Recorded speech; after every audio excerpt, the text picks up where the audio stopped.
Manchester United 3, Arsenal 1. A fourth win in a row for Manchester United. Arsenal's unbeaten start to the season is ended. I'm joined by Joe McGrath. I'm joined by Jordan Simpson as well.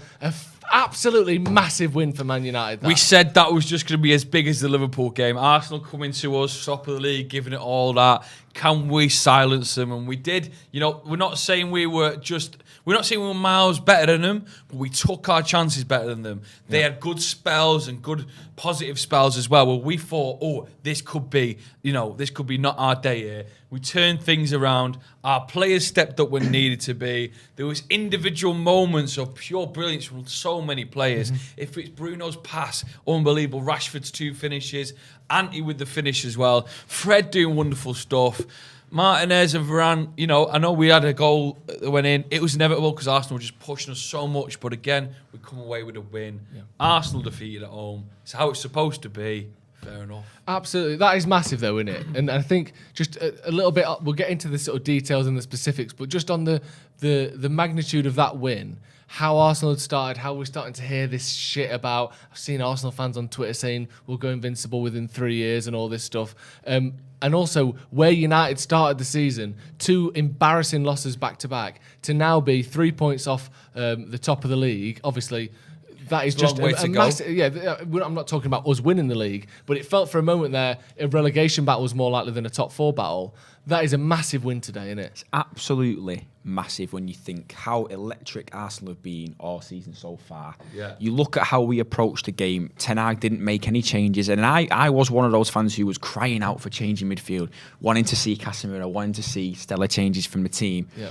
He only makes the one change was Antony, and as I mentioned in the preview when we were talking about it, that he didn't want to break what wasn't broken already. Yeah. So why would he fix it? The only change he did was Antony for Elanga, which you can do that because it's only on the right hand side. Plus, it's exactly how Ten Hag likes to play with the inverted wingers. What happened, Antony? It was a somewhat of a stinker before his goal. Like he had a couple of bits where he was a bit unsure about what he was going to do. He goes in, he bags. Everyone's absolutely buzzing. He's bagged on his debut, blah, blah, blah. Second half was really where it was at, though. Marcus Rashford, he's a completely different player to what we've seen in the past 18 months. Yeah. The shadow of what we saw prior to that is gone. He's gone. Because he's had a fantastic run so far. And then easily man of the match today, how we played. Think about it now. We dusted Arsenal's 5-game winning streak. We're 4 wins on the bounce. Kept it tight at the back. I think the one negative that we've got from this game is Lisandro Martinez's injury. But apart from that, everyone else was magic. Yeah. Special shout out to Christian Eriksen as well. Eriksen was fantastic today. He's been an absolute revelation in midfield, Eriksen. And I think we could all sort of see it last year as United fans, or the last few years, of the idea of having a ball-playing number 8 that is more positionally and tactically kind of disciplined than Paul Pogba. Paul Pogba can play the ball, but he goes missing, he gets lost, he wants to push people out of the way. Eriksen, with his focus on getting the ball, finding the pass, getting the ball, finding the pass, the amount of times he stitched the play together, linking midfield and defence, allowing Scott McTominay. I don't think it's any coincidence that this is the best Scott McTominay we've seen in 12 months, and he's playing alongside Christian Eriksen because he doesn't have to do that job himself now. You get the ball, pass it to Eriksen. Get the ball, pass it to Eriksen. McTominay's got multiple short passes available to him, which he's capable of doing. He's not capable of doing what Christian Eriksen's doing. And when it's him and Fred together, one of them has to do it. But when it's him and Eriksen, well, you can do it. And I think that's so much more helpful for McTominay. Again, Casemiro came on, put in some great tackles, had a decent spell, but looked rusty as well. I think that the choice to not start him was vindicated by that kind of slow, sluggish speed that we saw from Casemiro. I'm more than certain he'll get up to the pace and we'll be starting week in, week out. Might see him on Thursday as well in the Europa League game. But he's not quite ready yet. And luckily, we've got a McTominay who is energised, who is playing alongside someone that can do the things that he can't do, and you've got a midfield there that is all of a sudden looking like a very competent midfield. That ball through from Bruno to Rashford is a stunning ball outside of his foot, through the lines, completely breaking down the midfield. Same again, the ball there, was it Ronaldo playing it through to Eriksen, who squares it to Rashford for that third goal. Man United are scoring goals and are playing with a midfield that can pass, that can play, that has runners that can play the ball in behind, that can get goals themselves.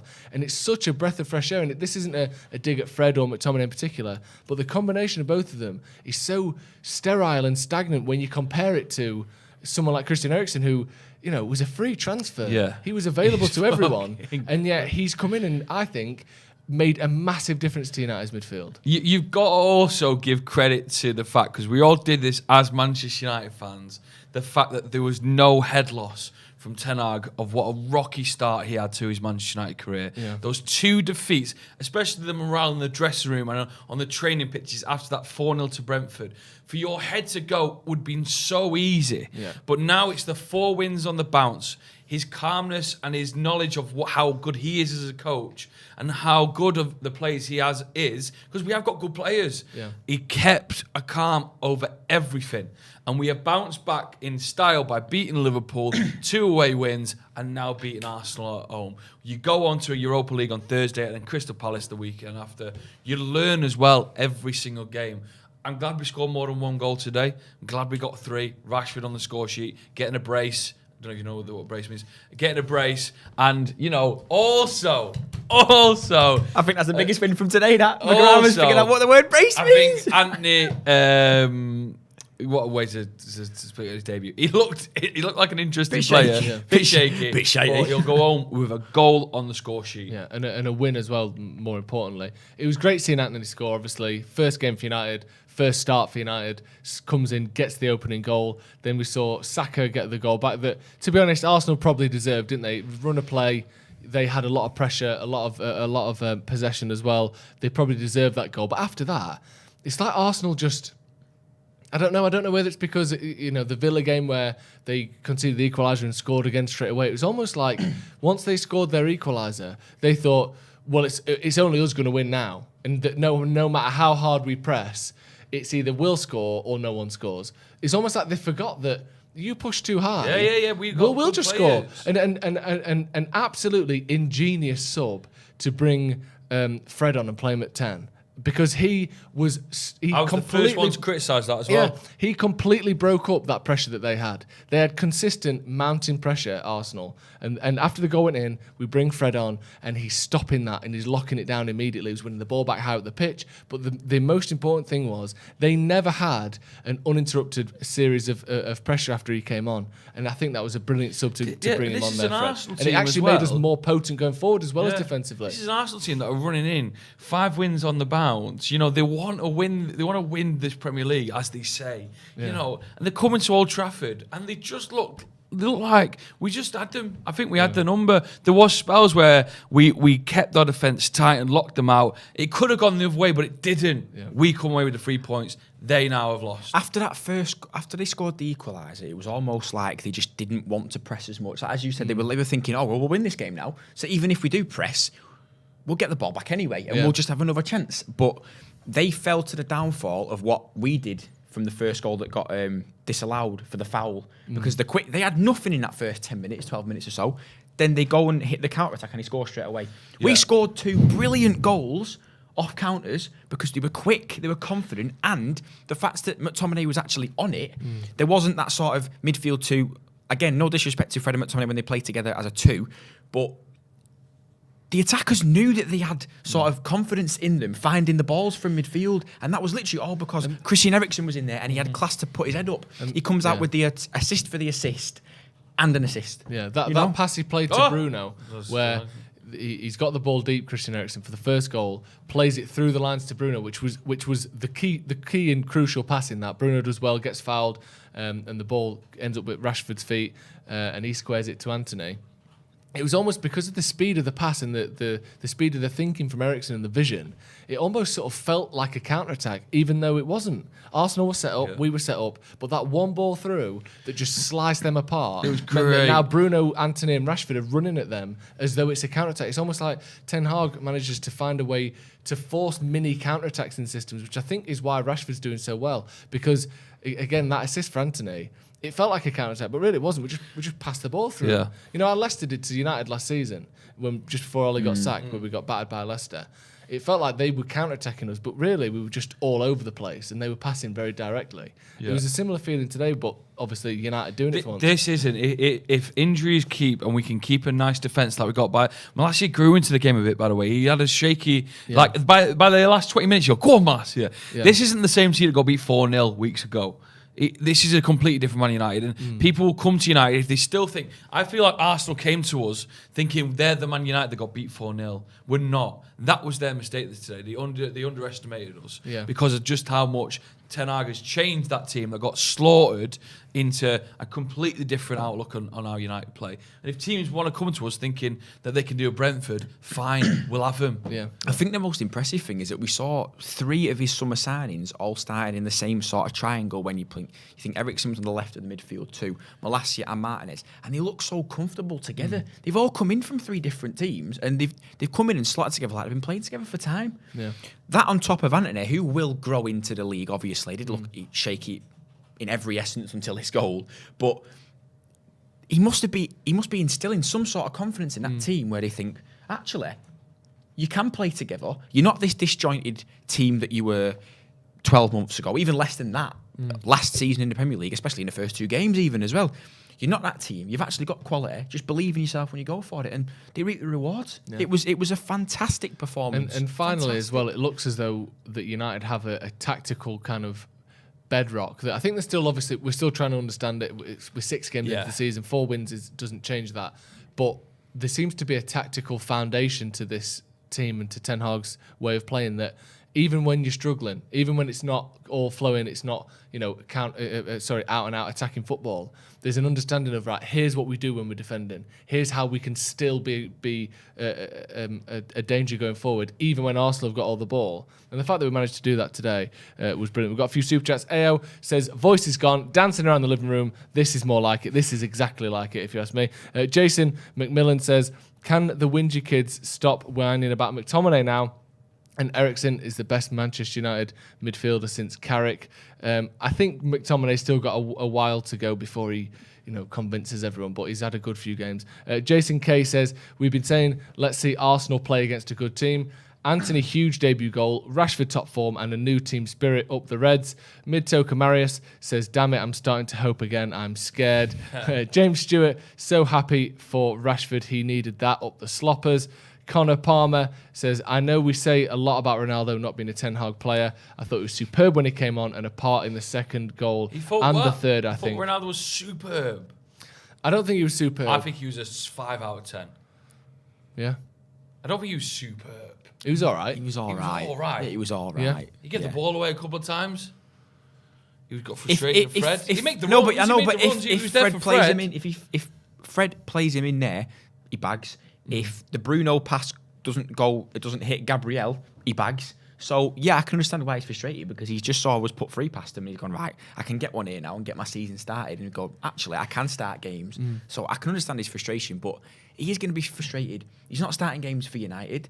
He's not playing consistently enough and he's not bagging. Here's what we've got to remember. We've always been asking for it since last season is we got options now. Like, we got options. Like, Cristiano Ronaldo is an option. He's not a first teamer. He's an option. We just looked at our bench today and we were happy with it. That's for the first time in a long time. We've always been worried about McFred always starting for us under 3 consecutive managers. Now we've got options. We don't have to start with them. Now we've got options on the wing. Now we've got options at the back. We've got options. Unfortunately, we're going to have to use those options, I think, because it looked like Martinez pulled up with a bit of maybe a groin injury. I saw him certainly touching his groin. Hopefully, it's almost precautionary because he wasn't. He was alongside the coach, the physio, as he came off, but it wasn't like arm round him. It wasn't like limping situation. No. Hopefully, that's a minor one if it is a pull or a tear there to his groin. But that's the one sort of downside. I think as well, Martinelli and Saka both certainly in the first half did a bit of a number on Dalot and Malacia, didn't they? I think, again, talking about that tactical foundation to fall back on, Ten Hag saw that and went, right, Antony, you drop deep, Sancho, you drop deep, we're doubling up on them. And after that, the amount of chances they created were minimal. I think, obviously, was it Saka who scored for Arsenal? Yeah. But that didn't come from him one-on-one with Malacia. It was a somewhat fortunate fact that the Varane's tackle Martinez's tackle, ended up at his feet. It wasn't him going past Malacia. I think that really quietened them down after that. Akshay says earlier the pattern was De Gea, Maguire, Shaw, dead end. Now it's De Gea, Martinez, Eriksen, Bruno, wingers playing through the middle is helping us. Triax says Steer's going to lose it on Arsenal in his review. We will have Stephen Howson on the channel in a little bit. View from the stands says, and now you're going to believe us too soon. I'm blitzed in Piccadilly Station up the fucking paddock. Fantastic. Love that. Wow. View from the stands is absolutely blitzed in the Piccadilly Station. Blitzed. What does he mean? Going to win the league? Well, yeah, I know you're going to believe But the thing is, 21. The bigger picture is going to win the league. No. The bigger picture the Europa is League. Top 4. The League Cup. The people that said, I did a podcast. I do a podcast with guys, Drinkwaters, and sometimes on air. Yeah. Just a little roundup of the week. It's called The Devil's Advocate. If you like this to that, there's a plug. And the producer of that, Liverpool fan, put relegation. Talk about relegation on it. Yeah. And it's like we said 2 games in, and I know we're only Talk 6 about games arrogance. in now. Yeah. But you look at the table, you think top 4. If we have consistency, which is what a lot of teams are going to need this year, it's going to be such. You just don't know what results are going to come. Look at City dropping points yesterday. Liverpool dropped points in the derby. Kind of see that. Arsenal dropping points now. But if you get consistency, and if you just pick up the 3 points, 3 points, you could end up anywhere in this league that we're going to have this season. Hopefully, we end up in a top 4 position. Yeah. We're not in any bad position now. No. Well, just to sort of put that in perspective, obviously United in 5th in the league, 3 points off the top, which I think is more crucial than who we're ahead of and who we're behind. But we're only behind Arsenal, City, Tottenham and Brighton. So we're ahead of Chelsea, ahead of Liverpool, and like I said, 3 points off the top. The thing is, we are in a position now where whatever we do for the rest of the season will define this season. Yeah. Not what's gone already, because we were so bad in those first 2 games that right now we could comfortably be 10 points behind Arsenal. Yeah. And instead it's 3. And 10 points might have been too much to catch them already for a top 4 spot. But now, whatever we do for the rest of the season will be where we finish. I think the fact that Ten Hag has turned this around the way he has, and the players as well, you have to give them credit. If you're going to criticise them, you have to give them credit. Is quite stunning to me. That's what I was getting at before. This level of consistency we haven't seen since sort of Ole first came in almost. When was the last time we bagged 4 wins in a row? 4 Premier League wins in a row. I don't know. That must be Ollie's first. But it's been a while. I think we did do that. We did do that at times under Ole in the second season as well. But the fact that it went in from the second season, don't forget, being so poor and so helpless in those first 2 games, looking completely lost, to all of a sudden back-to-back wins, 4 wins in a row. Big teams as well. You have to give massive credit to Ten. Yeah, it's not been easy. No. We've played, obviously, Leicester were bottom of the league, but we've played Liverpool, we've played Arsenal, who were top of the league, Southampton, who I think 4 days after we beat them, beat Chelsea. Like, it's good teams we're playing and beating. We were talking to a couple of people and they're like, Ten Hag, I don't think he's ready. No, I was like, Ten Hag, he's playing in the Dutch league. It's nothing like the Premier League after the first 2 games. I said, okay, right. Well, how is he going to learn? You can't always stay in the Dutch league. You've got to learn. So either these last 2 games are going to make or break him as a character. And he's taken away what happened Brentford and Brighton, and he's getting better, and he's adapting to the Premier League. Just like Klopp needed a little time to adapt. Pep's just Pep, and he bought the league. And the thing is, we're still gonna see games and periods of games where he looks out of his depth, and this team looks shaky and rocky, and who knows, if Maguire has to come back in next to Varane, if Martinez is injured, they may be the next few games. We're still going to be somewhat inconsistent this season, but again, just seeing that tactical foundation to rely upon when things aren't going well, when you need a sort of a chance out of nowhere, having those things that you can run over and over and over again is so refreshing. The thing is, though, right, he's not really made that much of a change, has he? He's took 2 players out of starting 11. It's attitude, isn't it? He took Luke Shaw, he took Harry Maguire out. It's attitude, and it's getting the best out of the players that were shit last year. Like we say about Rashford, he's a new player. Look at Fred doing wonders today. Yeah. He's getting the best out of the players that were shit last year, because they're not middle table players. No, They've got quality in them, and he's letting that shine through. I can't get over Fred as a 10. Fred as a defensive 10. worked. When's What the derby, world does when's that the next work? big game? When's Liverpool? Oh, we've done Liverpool. When's the next big game? When's the derby? That's Big a game. one. What's big? Like top Derby's 6 game? a big game, isn't it? Top six game. So the next run of games is Sociedad at home on Thursday. Then it's Palace, Sheriff, Leeds, which is always a big game. But in terms Always of a big playing game. another team that is expecting to be top 4, the big one is the 2nd of October against Man City at the Etihad. That's the big one. 2nd of October. Jesus, that'll come 4 quick, weeks. that. 4 weeks. I hope Martinez is out for 3, guaranteed now. Yeah. He'll come back. But just a fantastic result, that. And one that we were saying before the game, obviously beating Liverpool at Old Trafford is pretty much as good as it gets as a United fan. But in terms of importance and a statement to make, beating Arsenal, who have always been a difficult team. We've only beaten once in the league in, I think, the last 2 years, or 3 years even, before today. They're top of the league. They're also on this trajectory of, fallen giants who seem to be on the way back up. Arteta's getting all this praise and acclaim. Beating them by 2 clear goals as well is absolutely fucking brilliant, isn't it? It's just fucking brilliant. It's Arsenal, that. isn't it? It's beating Arsenal, isn't it? It's so good, It's that. supposed to smile I was on your face. shitting it before this game. We'll have a great week this week. Fantastic week until I'm Thursday so when we happy lose for to Sociedad. Rashid. I'm so alright. happy for him. I'm so happy for Rashid. We see. So It'd be happy. nice to see what Tenag does Yeah. in a Europa League game. He'll want to take it seriously, but he might experiment on certain players, some youngsters maybe. The thing is, I think with this game coming up, because it's Sociedad who are The toughest statistically one in our the best team in the league in our group stage, I think we're less likely to see rotation in that. But how good would it be if we could get a couple of wins under our belt there and be able to rest players here and there? But again, let's not get too ahead of ourselves. We've also got, which is it just keeps surprising us. We've also got this bloody World Cup. I know.